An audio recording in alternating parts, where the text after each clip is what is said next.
जय हिंद एवरीवन, आप सभी का बहुत बहुत स्वागत है। साथियों, आज एक बार फिर से आप लोगों के बीच हिस्ट्री का पार्ट थर्ड लेकर आ चुका हूं। साथियों, अगर हमारे पार्ट को आप मिस कर रहे हैं तो आप बहुत बड़ी गलती कर रहे हैं, क्योंकि साथियों आपको पता है हम लोग सिर्फ इम्पोर्टेंट क्वेश्चन कराते हैं जो कि एग्जामिनेशन में आने की संभावनाएँ बहुत ज़्यादा होती हैं। ठीक है साथियों, तो आप ज़रूर देखा कीजिए हमारे वीडियोज़ को, लाइक किया कीजिए, शेयर किया कीजिए, कमेंट में जय हिंद लिखा कीजिए और नए हैं तो चैनल को सब्सक्राइब कीजिए। साथियों, सबसे पहला क्वेश्चन बिना वीडियो को देर किए हुए शुरू करते हैं, क्योंकि बड़े 5 क्वेश्चन ही मैं लेता हूं ज़्यादातर, और 5 में ही अच्छे अच्छे कंसेप्ट होते हैं जो कि एग्जामिनेशन में डायरेक्ट आपको देखने को मिलते हैं।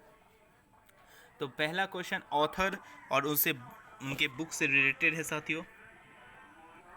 ठीक है, तो ये बहुत ही इंपॉर्टेंट क्वेश्चन है और आया हुआ है। मैंने जितने भी क्वेश्चन आज लिया हूँ 2018 में साथियों पूछ चुका है, तो आप अपने PYQ बुक जो भी बनाते होंगे उसमें ज़रूर होगा, तो आप देख सकते हैं। ठीक है, पहला बाल गंगाधर तिलक है, इधर दादा भाई नेरोजी है, महात्मा गांधी है और जवाहरलाल नेहरू है। और इधर उनको ब्लॉक के नाम है the arctic house in the Vedas, उसका Hind Swaraj, the discovery of India, poverty and un British rule in India. ठीक है, तो इसमें आपको मिलाना है सही क्या चीज़ है। तो सबसे पहले ऑप्शन को हम लोग थोड़ा देख लेते हैं।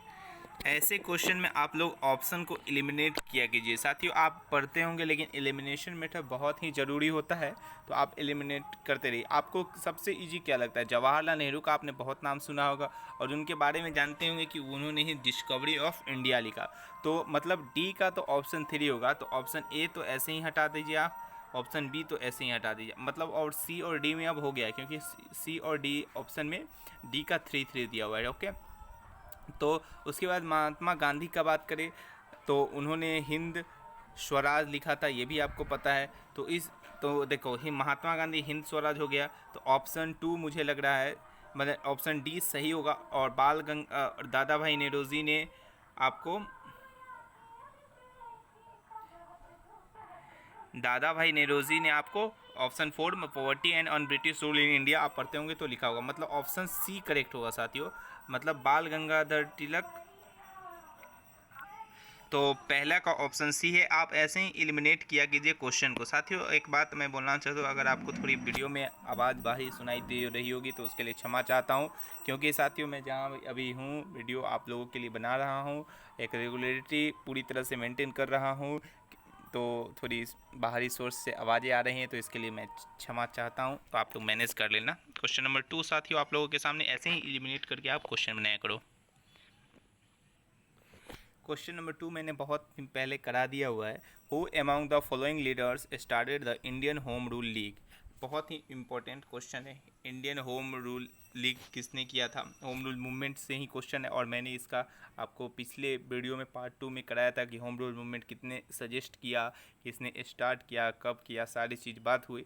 तो आप लोग इसका बाल गंगाधर तिलक साहब ने इसका स्टार्ट किया। ठीक है, बहुत इंपॉर्टेंट क्वेश्चन है ये भी। क्वेश्चन नंबर 3 साथियों इतना ही इंपॉर्टेंट।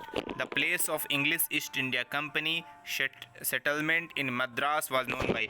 बिल्कुल बहुत इंपॉर्टेंट साथियों। आज मैंने ईस्ट इंडिया कंपनी का लिया, कल फ्रेंच का लूँगा, डच का लूँगा, ऐसे ही आपको सारे करा दूंगा कि उन्होंने जहाँ पर सेटलमेंट हुआ मतलब उन्होंने क्या नाम रखा। ठीक है, तो आप मद्रास का याद रखिए, मैंने 2 नीचे पॉइंट में लिख दिए।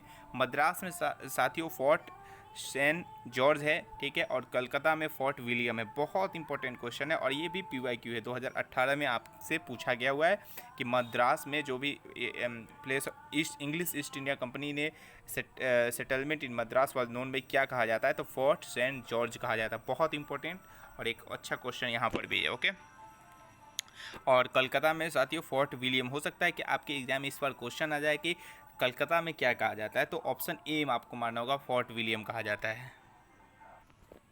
क्वेश्चन 4 आज का साथियों, the theosophical society was led by किसने किया था? तो ये भी बहुत इंपॉर्टेंट क्वेश्चन आप लोगों के लिए साथियों। इसको भी आप, मैं कहता हूँ आप जब पढ़ाई करते होंगे तो ये सारी बातें आप पढ़ते होंगे। इसका ऑप्शन सी एनी बेसेंट सा, मैडम एनी बेसेंट थी। और प्लीज़ आप लोग होम रूल मूवमेंट भी पढ़ लीजिएगा, और वंदे मातरम मूवमेंट भी हमने पढ़ाया है। धीरे धीरे करके हम सारी क्वेश्चन आपको जितने भी हिस्ट्री से आते हैं वो मैंने कराने की कोशिश की है।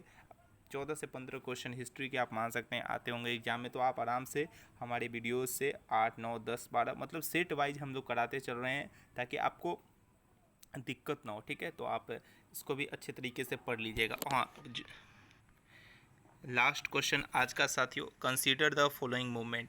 इसमें आपको बताना है कि सबसे पहला मूवमेंट मतलब असेंडिंग ऑर्डर में सजाना है इसको। ऑप्शन में आपको दिखा देता हूँ साथियों, तो आप इसको लिख लीजिए। तो आप यही सोचिए सबसे पहला मूवमेंट क्या हुआ था। तो आपको अगर कुछ याद भी नहीं आता हो तो आप, मैं एक कोड लिख रहा हूँ तो इससे याद रखिए। चंपारण सत्याग्रह सबसे पहले हुआ, तो 3 लिख लो। सबसे पहले 3 चंपारण हुआ, उसके बाद साल्ट साल्ट सत्याग्रह हुआ, या बरदौली सत्याग्रह हुआ, या मोफ रेवेलियन हुआ। तो आप इसको कैसे बनाओगे, ये ऑप्शन में हम लोग चलते हैं और वहाँ से एलिमिनेट करते हैं। ओके, देखो साथियों, ऑप्शन तो एक ही हम लोग को दिख रहा है 3, 1, 2, 4, तो यही ऑप्शन बी करेक्ट हो जाएगा। तो साथियों, अगर आपको ये वीडियो पसंद आते हैं तभी लाइक कीजिए, शेयर कीजिए, अपने साथियों के साथ शेयर कर सकते हैं और कमेंट में जय हिंद लिख सकते हैं। साथियों, बहुत ही इंपॉर्टेंट कंसेप्ट में धीरे धीरे करके अच्छा करता चला जाऊंगा आप लोगों का, और कोशिश रहेगी हमारे कम से कम 50+ सेट हमने जो आपसे वादा किया है साथियों, वो ज़रूर पूरा करें। और उम्मीद करता हूँ यहीं से क्वेश्चन आने की संभावनाएं हैं।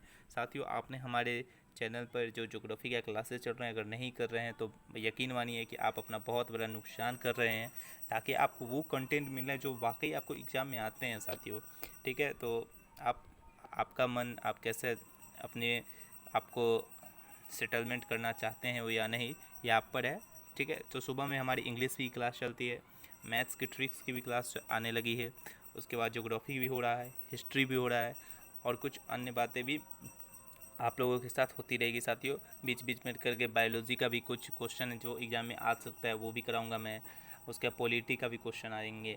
तो आपका सपोर्ट सिर्फ मांगता है कोर्स फॉर फोर्स, और कुछ नहीं साथियों, बस अपना प्यार यूं ही बनाए रखिए हम पर। जय हिंद, जय भारत, वंदे मातरम।